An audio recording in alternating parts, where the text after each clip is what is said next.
Just remembering. So like Star Citizen. So I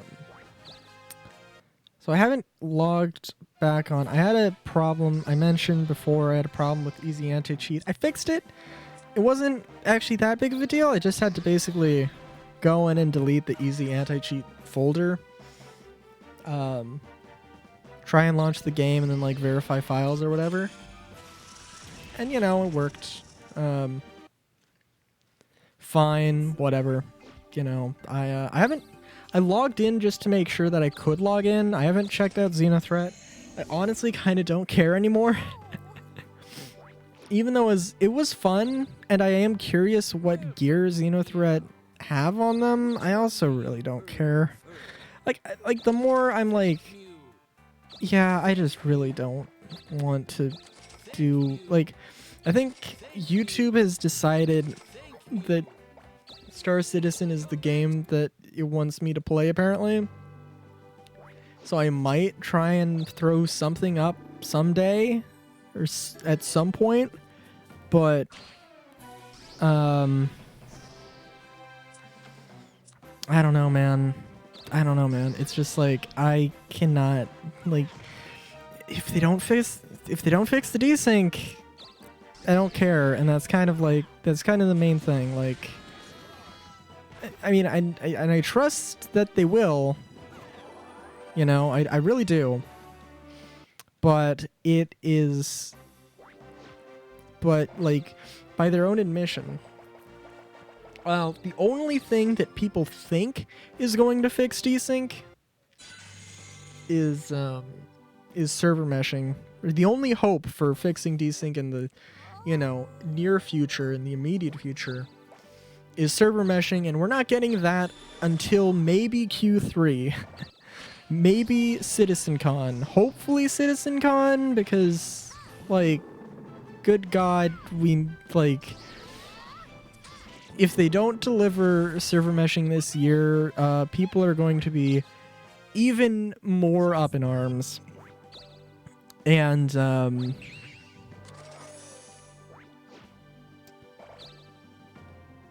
you know, like, if they don't, hopefully they'll get it in by the end of the year. Hopefully. Actually, let me check this real quick. What day is?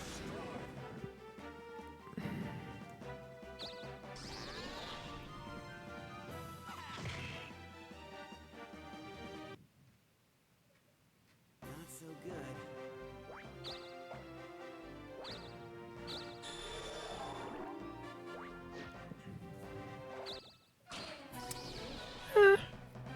Okay.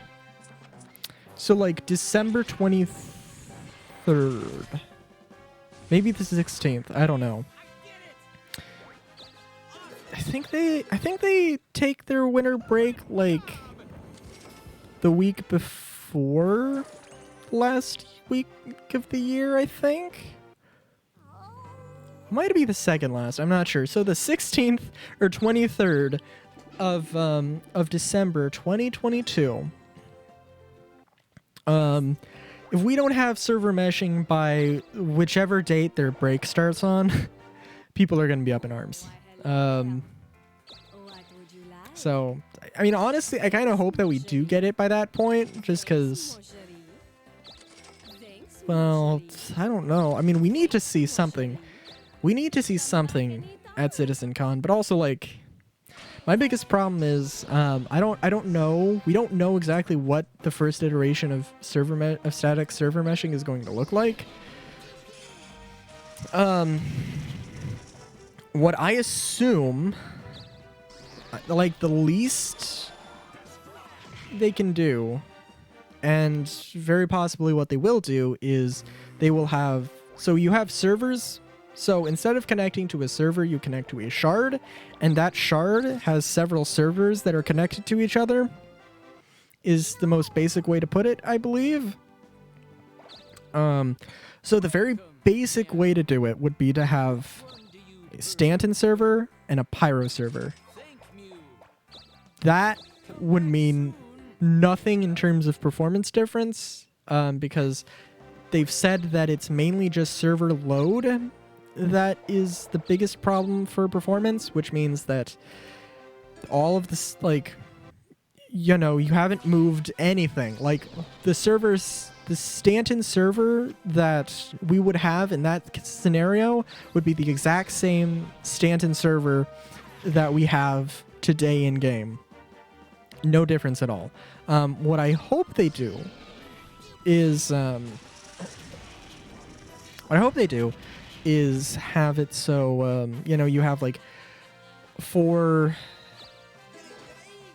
each planetary system, so the planet and the moons around it. So, like Crusader, Yella, Daimar, Selen. That's all one, and maybe the Lagrange point, the L1 and L2 Lagrange points immediately around it. That's all one server. You've got that for each planet, so, Hurston, Crusader, Arcorp, Microtech. And then you've got another server for the Stanton Star and any other space that isn't taken up by those servers. I would hope that's the case because, like, theoretically, roughly, that's like, one server should be dealing with like 1/5 as much stuff, right? Or something like that. Probably not perfectly that. The Stanton server that's, comprises everything else is probably not, is probably like, that one would run extremely well, theoretically. Because, even with all of the other Lagrange points, it would still be, yeah.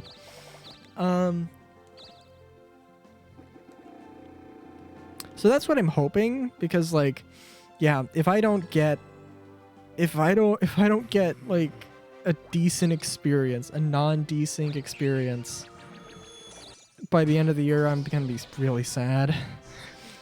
Because like, I really love the game, I really do, and I love where it's going, and I love everything about it. All too easy. Oh, jeez. Sorry. Had to readjust myself there for deep emotional delivery.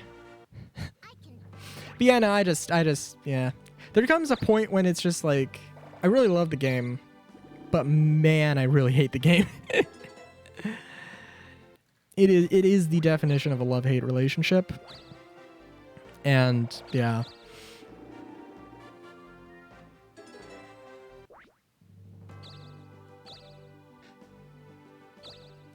So I don't know what I'm doing in particular right now, but would not be a trip to heaven without a hero license obtained. Although I'm sure I've had that, and I would envy that situation, but whatever.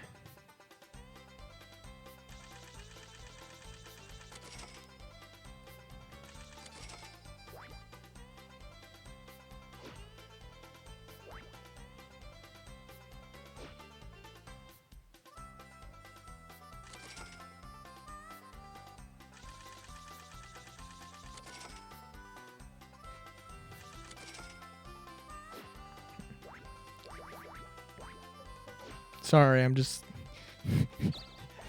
trying to find what my topic for the next episode will be.